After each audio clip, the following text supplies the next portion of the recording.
Dude, this bike is climbing so easy. Except the power and torque is right there. The power is not overbearing, and the torque is amazingly right there where you want it. So awesome.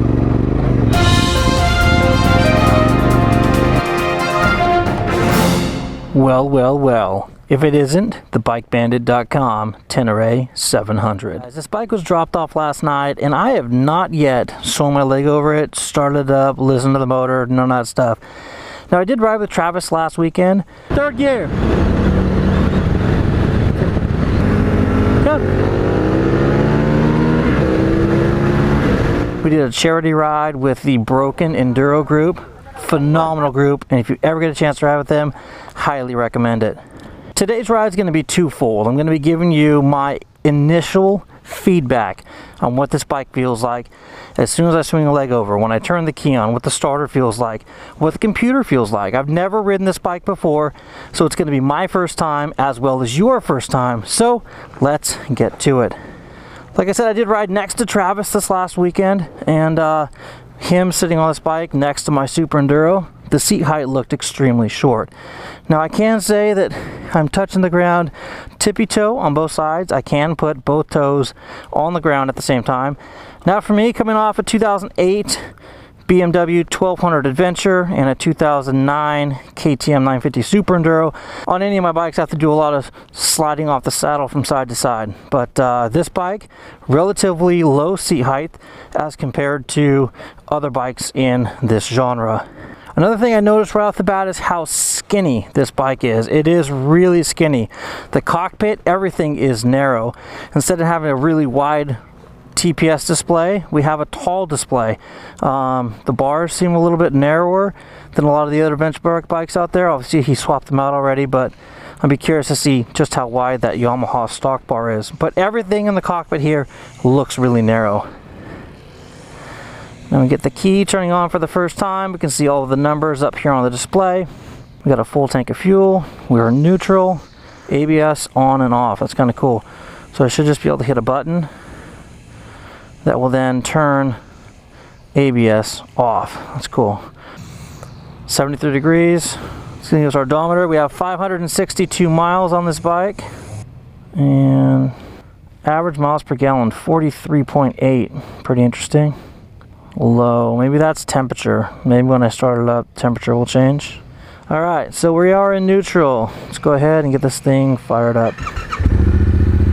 Ooh, nice and smooth. That's nice. I like that a lot. Now you're going to notice that Travis also has a Trail Tech Voyager up here at the top, the Voyager Pro. These things are phenomenal. Now this bike does have a Krapovica pipe on it. It does not have stock exhaust, so it does sound a little bit more rumbly than the OEM, something to keep in mind. Oh wow, look at that. I don't know if that's normal.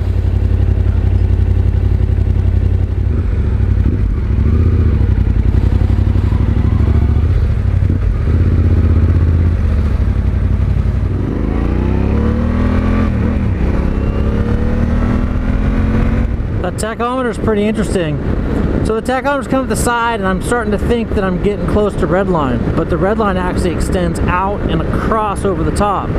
Pretty interesting. So just cruising, 5th gear, 45 miles an hour. We're doing about 4,000 RPMs.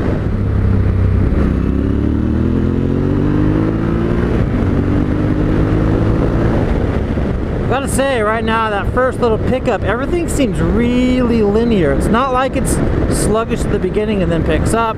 It's not like it picks up really fast and then dies off. What I'm feeling is a very linear power band. Dude, these Rottweiler mirrors are awesome. I've got huge double takes that come up on my bikes, but I might have to make this change because I really like the profile, and the view that I'm getting out of them is really nice too. I was telling you about that tachometer before. Let me come down into a lower gear and I'll show you. It's kind of interesting how it comes up, progresses up and over. Okay, off the line, guys.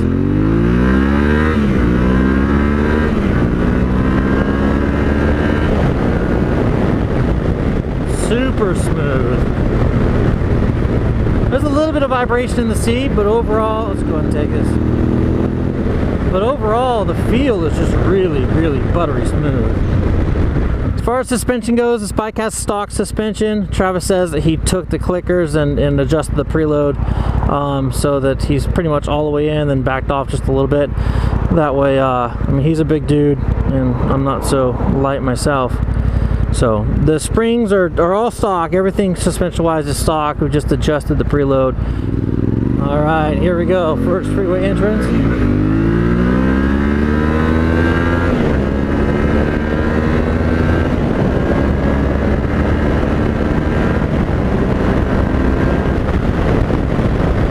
So we're getting a little head shake there in the front.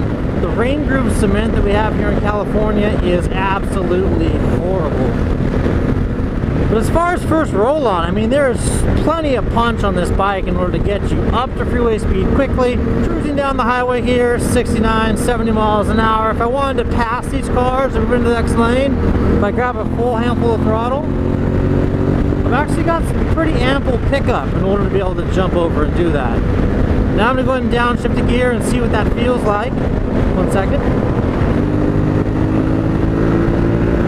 Alright, so if I was going to have to rate these Rally Ray D908 tires on rain groove, cement feel, I'm going to give it a big thumbs down.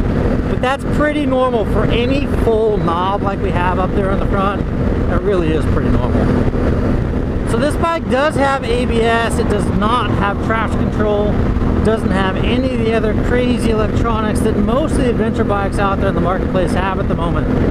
And that, I'm going to say, is a benefit of this machine right here. The fact that it really is dependent on rider input in order to get you where you're going. Now, taking my hand and just kind of feeling where the wind is coming out. So the fairing is having the wind come out and come around. I am getting some wind that's actually hitting my shoulders. Like I said, it comes around, it's just hitting the very outside edges of my shoulders. I am getting a little bit of wind that's coming across the top of the helmet. So the wind's coming up over here. It's completely clean, up to about right here. So that's going to be right about eye level, forehead level, is where that wind's coming over and it's actually hitting the front of the helmet. I can tell you that my legs feel like they're completely protected. The wind's coming out and around the fairing. My legs are in a perfect pocket down here. Nice job, Yamaha. There's not much air coming in through the cockpit area, which is nice. I know on a lot of the Africa Twins, that wind tunnel here that's created comes up, hits the bottom of the helmet, and gives you a bunch of buffeting. There is zero air here in the cockpit area. There's no buffeting of the helmet. It feels really good. Handlebar position I really can't talk about because Travis has already swapped out these bars. He lowered them down a little bit. He's a relatively tall guy, but he rides this thing really hard off-road, and he wanted more of an attack position on the bars. So he felt that the Yamaha bars were a little bit too tall, so he put on these nice Pro Taper bars with a nice low bend. The other thing you're going to notice is we have Cycra handguards on here. The factory handguards are literally... Oh, we're getting off here.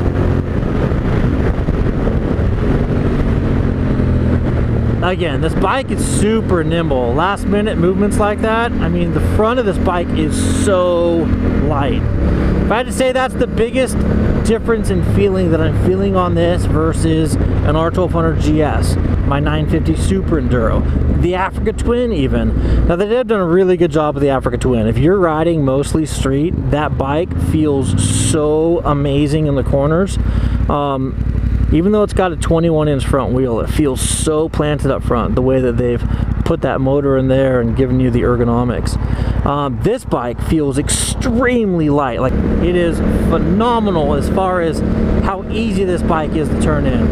I mean, literally, without even thinking about it, the bike just falls right over. This here is Lytle Creek. This is a beautiful area of the San Bernardino National Forest. It's basically the backside of Mount Baldy Ski Resort. So Lytle Creek will come up here, and it's basically the canyon separating Mount Baldy from the Wrightwood area.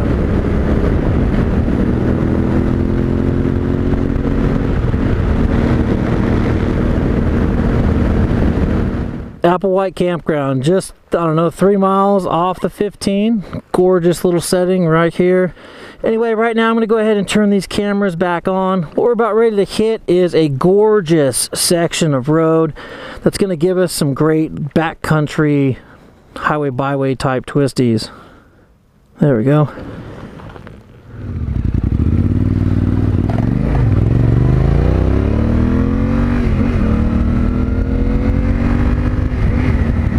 Look at the landscape here. But this road, I mean, we're going to have some tar snakes, we're going to have some potholes. It's going to be pretty indicative of a traditional backcountry style of road. Let's get it. We're also going to have some good corners. We're not going to have a whole lot of traffic. So it's just a really good place to lay these tires down and put them to the test.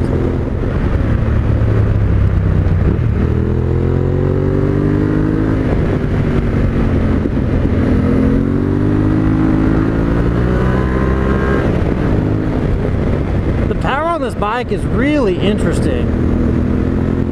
So for example, right there, 4th gear, I was pinned full wide open as I came up over that crest. If I was on the 950 4th gear, pinned wide open to that crest, there's a good chance I could have looped that one out, at least lifted the front wheel a little bit.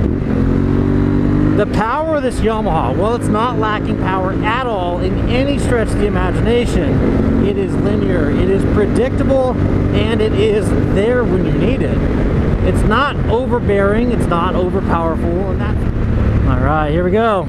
Let's go ahead and get this ABS turned off here real quick as we head into this off-road section.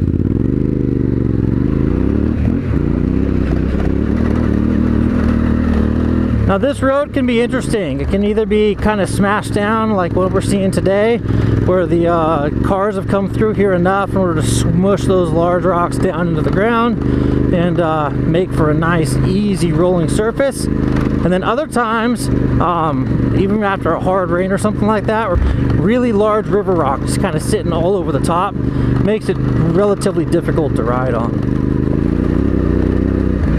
3rd gear, mid throttle. In this gear, I feel like I'm a little bit low on the gear. The bike isn't lugging, but it's not at that peak performance level. It takes just a second after I twist the throttle in order for it to kick in and then be ready to rip.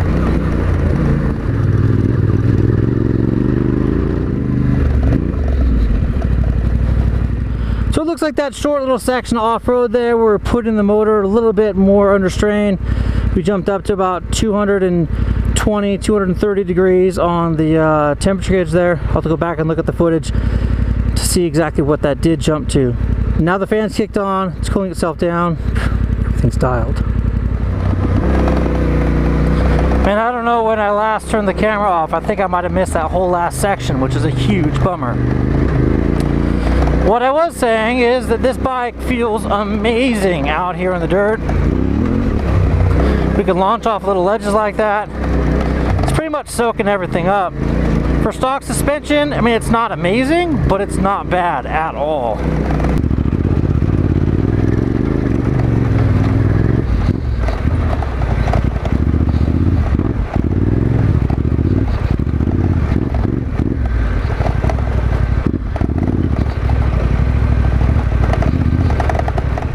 Now this is where the adventure comes in, because the last 3 times that I've been down this canyon, I have not made the right turn in order to be able to get out where I wanted to go to. Alright, so now we're getting into some varied terrain. We got some off-camber stuff. It looks like we're going to get into some gravel. Now we're going to get this T7 up here into the mountains.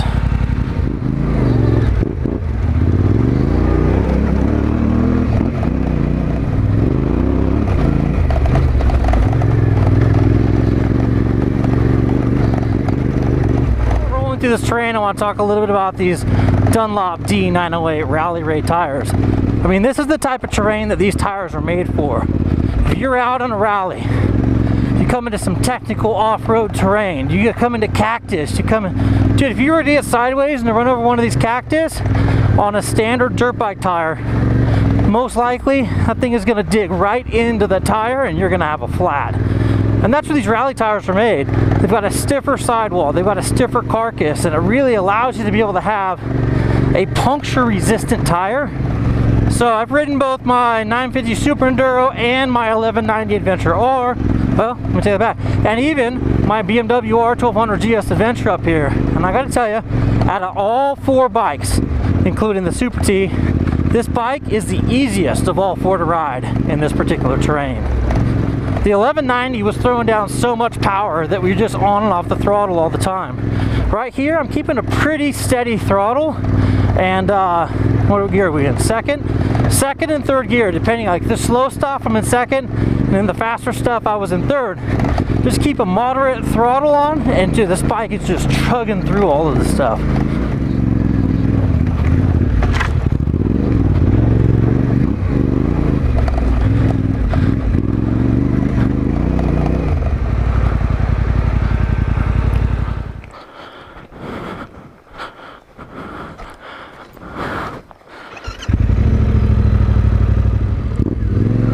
So it looks like the trail goes up this little creek bed here.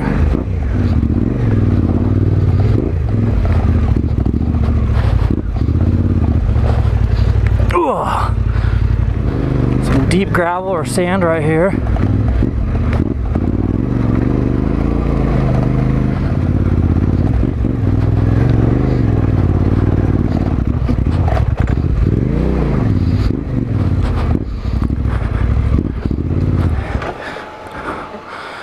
Stalled it for the first time, guys, but man, whew, amazing terrain. Not for the faint of heart. Tell you what, this on an R1200 GS Adventure would be a little bit technical.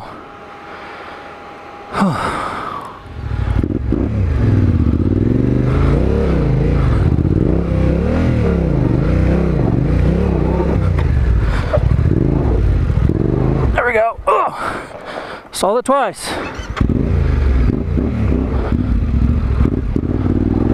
Oh.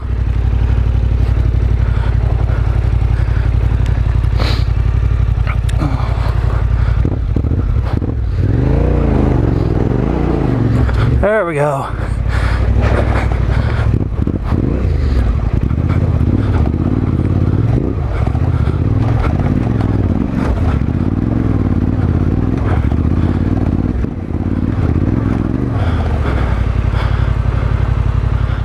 "95 degrees out here. We've traveled 33 miles since we left the house." All right, guys. Well, that was a success and a failure all in one. 2 successes. We've been able to really put this Super T. Oh.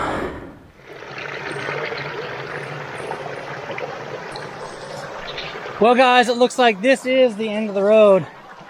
Basically got ourselves into a little box canyon here. A beautiful stream running down it. My hopes was to get to the top of this mountain range over here and drop down to Highway 138. 138, take that over towards Cleghorn, and then drop down into the sand wash for my Dunlop D908 Rally Raid sand test down there in the sand wash. But look at this amazing country here. Absolutely phenomenal. And I gotta say, this Tenere 700 is a phenomenal machine. The first ride on this Tenere 700, it really is an extremely easy motorcycle to ride. That's probably the biggest takeaway that I've had on this thing is if it's a fast flowy section of that river rock, I'm in third gear, just mid-throttle, just cruising along. If it gets technical, I drop it down into second, and it just kind of idles up and cruises over all of the obstacles. Really, really neat.